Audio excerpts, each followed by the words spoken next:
Hey guys, welcome to Stovepipe TV. I'm Luke, I'm Adam. and as you can see, we got a new camera set up, new mics. Official. So today, the project we're working on is we are finally finishing painting this catastrophe. Um, since it's been painted, it's now been SBR'd, um, new parts, new furniture, and we're going to match everything up today. Yeah, so how long's it been since you painted it originally? It's been about 6 months. And as you can see, the paint did not hold up as well as I would say it did okay. Highway areas, it's starting to wear off, but that was kind of the original plan with this thing to begin with. So we're gonna cut to what we're gonna use and show you guys the process. Okay, so as you can see, this is the paint we're gonna use. This is what I had on my shelf, and no brand matching, no brand loyalty around here. But this is what worked best last time. The only problem I've run into is I cannot find a roll of painter's tape. So this is the only painter's tape I have. It's this teeny tiny little roll. So we're gonna use duct tape for the big areas. Probably gonna be a mistake, but hey, we'll see what happens. For our area, we have a lot of greens. Like really, I think M81 woodland is like the best Or camo. Flectarn? Yeah, is like the best camo for our area.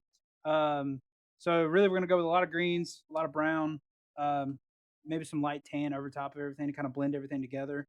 And as you can see on the previous, it was kind of striped, and then the stripes were overlaid with each other. So gonna try and stick with the same design. Might even try and blend everything together and leave this receivers. But we'll see. Let's get started taping everything up. Don't use duct tape. It did not work at all. This worked. It just took forever to do. But all I really taped up was the trigger. And we taped up the glass on the EOTech, the front side as well. So we get it in the frame. And then the last thing I taped up was the flashlight. Now you can tape up the mag well, but it's just don't spray it directly with paint and you'll be fine. And then the compensator, it's gonna blow it all off anyway. So I left these they're for the wires for the light and the pack that's on here. I'm just gonna paint over those and then it'll be whatever. But I think we're ready for paint, so we're gonna get started on that.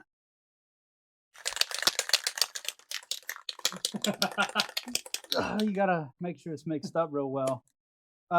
Okay, so I'm actually gonna start with a base of tan, even though I said we don't have a lot of tan in this area. But once it's said and done, there'll be all the greens and the browns will actually pop through more than the tan. I'm out of breath from shaking these paint cans. I'm not even gonna lie to you. As you can see, there is no finish. I'm not gonna. There's no oil in any of this stuff, and I'm not sanding anything. I do actually like the battle worn look better. Now, if you wanting the paint to stay, I would definitely recommend you take care of the finish first, sand it down, clean it, degrease it, and even cut a primer, like a self-etching primer on these plastics would probably go a long way, especially on the high wear areas like the pistol grip, the cheek rest on the stock. But like I said, I don't care about any of that. We're just going to go for the battle worn look and let it naturally wear in.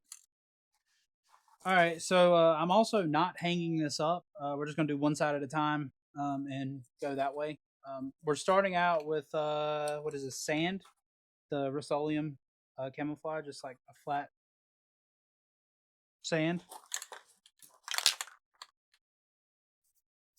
And there's no rhyme or reason. We're just going to kind of light coat so nothing runs. That's really the only thing.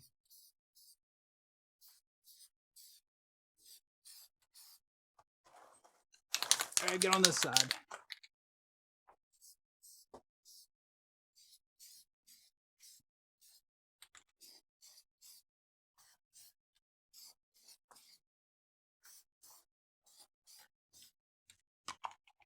All right, we're going to let that one dry for a little bit and move on with the next color.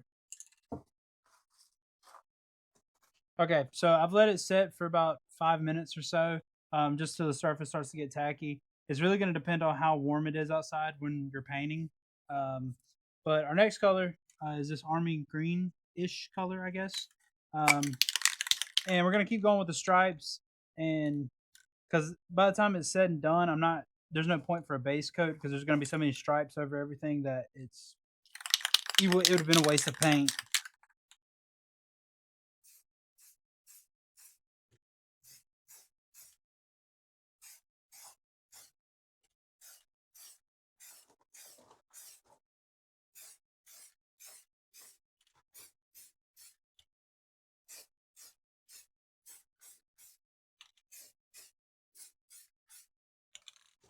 All right, and we're gonna give it another 5-10 minutes or so and let that one dry. All right, so I'm starting to see a slight issue. So down here on these ends, you need to make sure when you're doing this that you're getting as much as you can on one side. So like down here on the base of the stock, I probably should have went just a tad bit further, like so.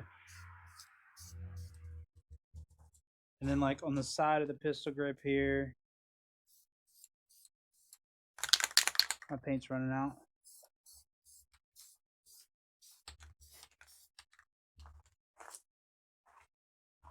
And do like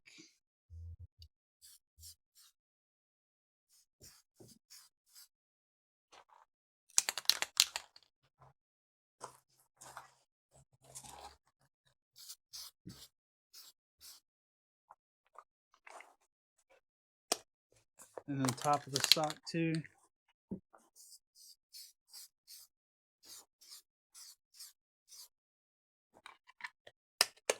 Do this one as well.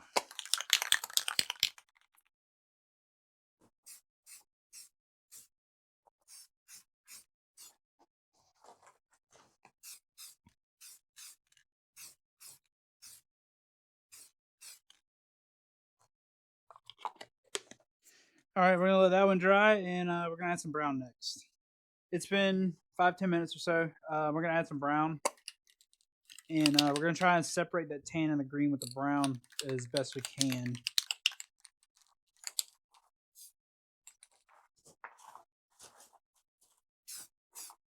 Oh, that comes out fast.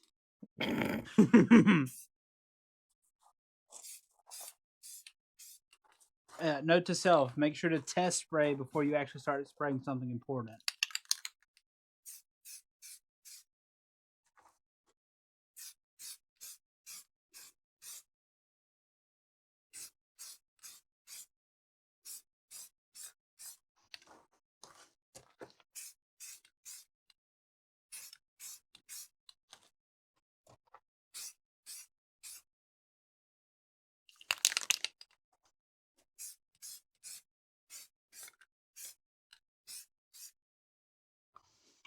All right, I think I'm pretty happy with that. We're gonna let that dry now, and we'll see you back in a minute. Okay, so it's pretty much dry enough for what I'm about to do. But I found this piece of metal. It's got a bunch of little like holes in it, and it kind of gives a cool texture. I tried it out over here on the side of the wood, and I like how it looks. So over these light areas, like where the tan and the green are, we're gonna go with the brown mesh, and then over the brown areas, I'm probably gonna go with a green, and kind of blend everything together. So let me see. We'll start with the brown first.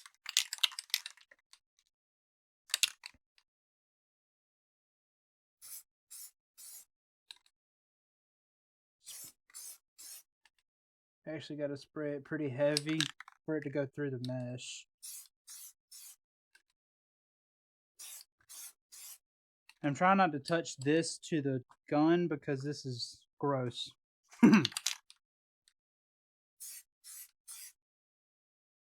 Oh, now it's dripping.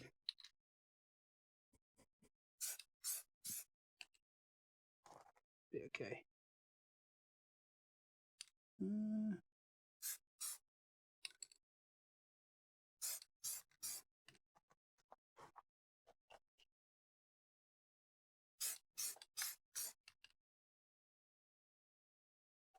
Okay, I'm gonna go with actually, I'm gonna go with a different color of tan because the sand is a little too light. I'm gonna do a little bit of this, like over this really dark spot of brown. Yeah, like that looks a lot better.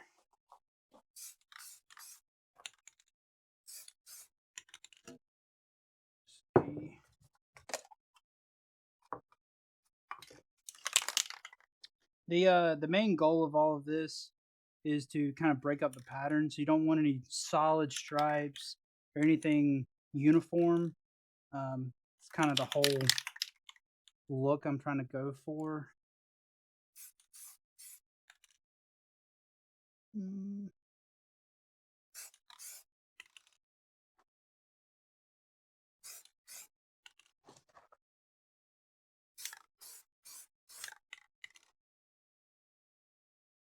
All right. Other than the few little drips that happen right there, I think this side is pretty much done. I might do a few little spots here and there, and I'm gonna go ahead and do the other side, and then we'll cut through the outro. Okay, so this thing is now finished. Both sides are finished. These are the three colors that I ended up going with. This is the khaki, and the sand is a little too light for me. And I was gonna use this one, but this can might have been sitting for a little too long because this is like piss yellow. I don't know what happened to it. Those colors, they do not match. I don't know. Yuck. So anyway, the finished product, that's the first side. Now this thing is unloaded for you guys to freak out that I'm grabbing it by the muzzle, but it's still wet. And this side looks better. So, but hey, you know, it's gonna do its job. Just breaking up that pattern. So that's it for this video. I hope you guys enjoyed. Hope you guys learned something. Probably not.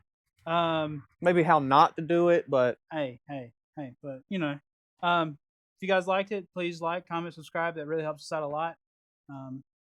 yeah, we're gonna end up doing a little mini series where we're painting different guns. We got a couple in the works right now, so stay tuned for that. And that's it for this video. Make sure you guys check out our shorts, check out our other videos, and we'll catch you guys in the next video.